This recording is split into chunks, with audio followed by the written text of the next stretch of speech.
Hi friends, ಎಲ್ಲರಿಗೂ ನಮಸ್ಕಾರ. ಅಡುಗೆ ಅರಮನೆಗೆ ಸ್ವಾಗತ. ನಾನು ನಿಮ್ಮ ಸೌಮ್ಯ. ಇವತ್ತಿನ ವಿಡಿಯೋದಲ್ಲಿ ಮನೆಯಲ್ಲಿ ಸುಲಭವಾಗಿ ಅವಲಕ್ಕಿ ಮಿಕ್ಸರ್ ಅಥವಾ ಅವಲಕ್ಕಿ ಒಗ್ಗರಣೆನ ಹೇಗೆ ಮಾಡೋದು ಅಂತ ತೋರಿಸ್ತಾ ಇದ್ದೀನಿ. ಸಂಜೆ ಆದರೆ ಸಾಕು, ಮಕ್ಕಳು ಮನೆಯಲ್ಲಿ ಸ್ನ್ಯಾಕ್ಸ್ ಬೇಕು ಅಂತ ಹಠ ಮಾಡ್ತಾನೆ ಇರ್ತಾರೆ. ಈ ಥರ ನೀವು ಅವಲಕ್ಕಿ ಮಿಕ್ಸರ್ ಮಾಡಿ ಇಟ್ಕೊಂಡ್ರೆ 15ರಿಂದ 20 ದಿನ ಇದನ್ನು ಆರಾಮ್ಸೆ ನೀವು ಸ್ಟೋರ್ ಮಾಡ್ಕೊಳ್ಬೋದು. ಹಾಗಾದರೆ ಬನ್ನಿ ಹೇಗೆ ಮಾಡೋದು ಅಂತ ನೋಡ್ಕೊಳ್ಳಿ. ನಾನಿಲ್ಲಿ ಗ್ಯಾಸ್ನ ಆನ್ ಮಾಡಿ ಒಂದು ದಪ್ಪ ತಳದ ಪಾತ್ರನ ಇಟ್ಕೊತಾ ಇದ್ದೀನಿ. ಅದಕ್ಕೆ ಅರ್ಧ kg ಆಗಷ್ಟು ಪೇಪರ್ ಅವಲಕ್ಕಿನ ಹಾಕ್ಕೊಂಡು 3ರಿಂದ 4 ನಿಮಿಷ ಅದನ್ನು ಮೀಡಿಯಮ್ ಫ್ಲೇಮಲ್ಲಿ ಇಟ್ಕೊಂಡು ಫ್ರೈ ಮಾಡ್ಕೊತೀನಿ. ಒಂದು ವೇಳೆ ಅವಲಕ್ಕಿನ ಬಿಸಿಲಲ್ಲಿ ಒಣ ಹಾಕಿದರೆ ಈ ರೀತಿ ನೀವು ಫ್ರೈ ಮಾಡ್ಕೊಳ್ಳೋದು ಬೇಡ. ಇಲ್ಲ ಅಂದರೆ 3ರಿಂದ 4 ನಿಮಿಷ ಮೀಡಿಯಮ್ ಫ್ಲೇಮಲ್ಲಿ ಇಟ್ಕೊಂಡು ಅವಲಕ್ಕಿ ಸ್ವಲ್ಪ ಗರ್ಗರಿ ಆಗೋ ತನಕ ಅದನ್ನು ಫ್ರೈ ಮಾಡ್ಕೊಳ್ಳಿ. ಫ್ರೈ ಮಾಡಿಕೊಂಡು ಒಂದು ಸೈಡಲ್ಲಿ ಎತ್ತಿ ಇಟ್ಕೊಳ್ಳೋಣ. ಇವಾಗ ಇನ್ನೊಂದು ಸ್ವಲ್ಪ ತಳ ದಪ್ಪ ಇರೋ ಪಾತ್ರೆನೇ ತೊಗೊಂಡು ಅದಕ್ಕೆ ನಾನಿಲ್ಲಿ ಅರ್ಧ kg ಅವಲಕ್ಕಿಗೆ 50 ಗ್ರಾಮ್ ಆಗುವಷ್ಟು ಎಣ್ಣೆನ ಹಾಕ್ಕೊತಾ ಇದ್ದೀನಿ. ಎಣ್ಣೆ ಸ್ವಲ್ಪ ಬಿಸಿ ಆದಮೇಲೆ 2 ಸ್ಪೂನ್ ಆಗೋಷ್ಟು ಸಾಸಿವೆನ ಹಾಕ್ಕೊಳ್ತೀನಿ. ನೀವಿಲ್ಲಿ ಯಾವುದನ್ನೇ ಆಗಲಿ ಇಷ್ಟೇ ಹಾಕಬೇಕು ಅಂತ ಮೆಜರ್ಮೆಂಟ್ ಇಲ್ಲ, ನಿಮಗೆ ಎಷ್ಟು ಇಷ್ಟ ಆಗುತ್ತೆ ಅಷ್ಟು ಹಾಕ್ಕೊಳ್ಬೋದು. ನಾನಿಲ್ಲಿ ಸಾಸಿವೆನ 2 ಸ್ಪೂನಷ್ಟು ಹಾಕ್ಕೊಂಡು ಅದು ಸ್ವಲ್ಪ ಬಿಸಿ ಆದಮೇಲೆ ಅದಕ್ಕೆ 3/4 ಬೌಲ್ ಆಗುವಷ್ಟು ಶೇಂಗಾನ ಹಾಕ್ಕೊತಾ ಇದ್ದೀನಿ. ಶೇಂಗಾನು ಅಷ್ಟೇ ಕಂಪ್ಲೀಟಾಗಿ ಫ್ರೈ ಆಗೋದು ಬೇಡ, ಒಂದು 50% ಅದು ಫ್ರೈ ಆದರೆ ಸಾಕಾಗತ್ತೆ. ಮೀಡಿಯಮ್ ಫ್ಲೇಮಲ್ಲಿ ಅದನ್ನ ಫ್ರೈ ಮಾಡ್ಕೊಳ್ಳಿ. ಇವಾಗ ನೋಡಿ, ಶೇಂಗಾ ಇಷ್ಟು ಫ್ರೈ ಆದಮೇಲೆ ನಾನು ಇದಕ್ಕೆ ಸ್ವಲ್ಪ ಹುರ್ಗಡ್ಲೆ ಅಂದರೆ ಪುಟಾಣಿ ಬೇಳೆನ ಹಾಕ್ಕೊತಾ ಇದ್ದೀನಿ. ಎಲ್ಲದೂ ಒಂದು 2 ನಿಮಿಷ ಫ್ರೈ ಮಾಡ್ಕೊಂಡ್ರೆ ಸಾಕಾಗತ್ತೆ. ಇವಾಗ ಒಂದು 10 ಬೆಳ್ಳುಳ್ಳಿನ ಜಜ್ಜಿಬಿಟ್ಟು ಹಾಕ್ತೀನಿ. ಇದು ನಿಮ್ಗೆ ಬೇಕಿದ್ರೆ ಹಾಕಿ, ಇಲ್ಲ ಅಂದರೆ ಇದನ್ನ ಸ್ಕಿಪ್ ಮಾಡ್ಕೊಳ್ಬೋದು. ಇದನ್ನೆಲ್ಲ ಹಾಕ್ಕೊಂಡು ಒಂದು 3ರಿಂದ 4 ನಿಮಿಷ ಅದನ್ನು ಮೀಡಿಯಮ್ ಫ್ಲೇಮಲ್ಲೇ ಫ್ರೈ ಮಾಡ್ಕೊಳ್ಳಿ.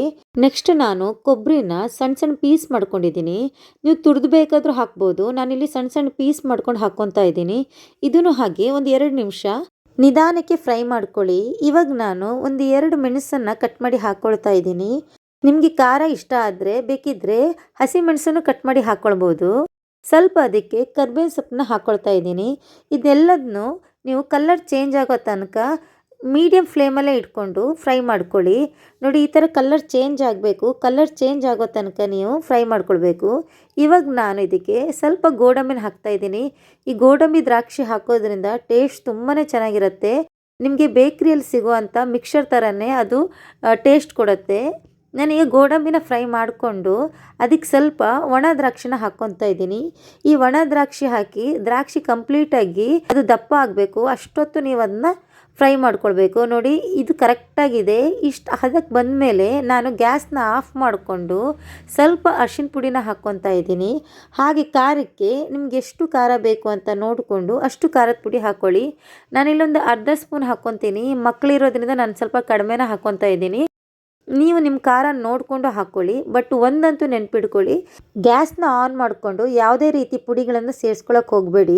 ಏಕೆಂದರೆ ಅದು ಸೀದು ಹೋಗುತ್ತೆ, ಟೇಸ್ಟ್ ಕಂಪ್ಲೀಟಾಗಿ ಚೇಂಜ್ ಇರುತ್ತೆ. ಹಾಗಾಗಿ ನೀವು ಗ್ಯಾಸ್ನ ಆಫ್ ಮಾಡಿಕೊಂಡು ಅರಿಶಿನ ಪುಡಿ, ಖಾರ ಮತ್ತು ಉಪ್ಪನ್ನು ಸೇರಿಸ್ಕೊಳ್ಳಿ. ಇದನ್ನೆಲ್ಲ ಸೇರಿಸ್ಕೊಂಡು ನಾವು ಏನು ಅವಲಕ್ಕಿನ ಫ್ರೈ ಮಾಡಿ ಇಟ್ಕೊಂಡಿದ್ದೀವಿ ಅದನ್ನು ಒಂದು 2 ಅಥವಾ 3 ಭಾಗಗಳನ್ನಾಗಿ ಮಾಡಿಕೊಂಡು ಸ್ವಲ್ಪನ ಹಾಕ್ಕೊಂಡು ಮಿಕ್ಸ್ ಮಾಡ್ಕೊಳ್ಳಿ. ಒಂದೇ ಸಲ ಹಾಕ್ಕೊಂಡ್ರೆ ಎಲ್ಲ ಅವಲಕ್ಕಿಗೂ ಅದ್ರದ್ದು ಮಸಾಲೆ ಹಿಡಿಯಲ್ಲ. ಹಾಗಾಗಿ ನೀವೊಂದು 2 ಅಥವಾ 3 ಭಾಗಗಳನ್ನಾಗಿ ಮಾಡಿಕೊಂಡು ಅದನ್ನು ನಿಧಾನಕ್ಕೆ ಮಸಾಲೆಗೆ ಹಾಕ್ಕೊಂಡು ಮಿಕ್ಸ್ ಮಾಡ್ಕೊಳ್ಳಿ. ನೋಡಿ, ನಾನಿಲ್ಲಿ ಒಂದು 3 ಭಾಗಗಳನ್ನಾಗಿ ಮಾಡಿಕೊಂಡು ಅದನ್ನು ನಿಧಾನಕ್ಕೆ ಮಿಕ್ಸ್ ಮಾಡ್ಕೊತಾ ಇದ್ದೀನಿ. ಎಲ್ಲ ಅವಲಕ್ಕಿಗೂ ಮಸಾಲೆ ಕಂಪ್ಲೀಟಾಗಿ ಮಿಕ್ಸ್ ಆಗಬೇಕು. ನೀವು ಈ ಥರ ನೀಟಾಗಿ ಮಿಕ್ಸ್ ಮಾಡ್ಕೊಳ್ಳಿ. ಇದಾದಮೇಲೆ ನಾವು ಇದಕ್ಕೆ ಸ್ವಲ್ಪ ಸಕ್ಕರೆ ಪುಡಿನ ಮಾಡ್ಕೊಂಡಿದ್ದೀನಿ. ಅದನ್ನು ನಾನು 1.5 ಸ್ಪೂನ್ ಆಗೋಷ್ಟು ಸಕ್ಕರೆ ಪುಡಿನ ಹಾಕ್ಕೊಳ್ತಾ ಇದ್ದೀನಿ. ನಿಮ್ಗೆ ಜಾಸ್ತಿ ಇಷ್ಟ ಆದರೆ ನೀವು ಜಾಸ್ತಿ ಹಾಕ್ಕೊಳ್ಬೋದು. ಇಲ್ಲ ನಮ್ಮ ಸಕ್ಕರೆ ಏನು ಇಷ್ಟನೇ ಆಗೋದಿಲ್ಲ ಅಂದರೆ ಅದನ್ನು ಸ್ಕಿಪ್ ಮಾಡ್ಕೊಳ್ಬೋದು.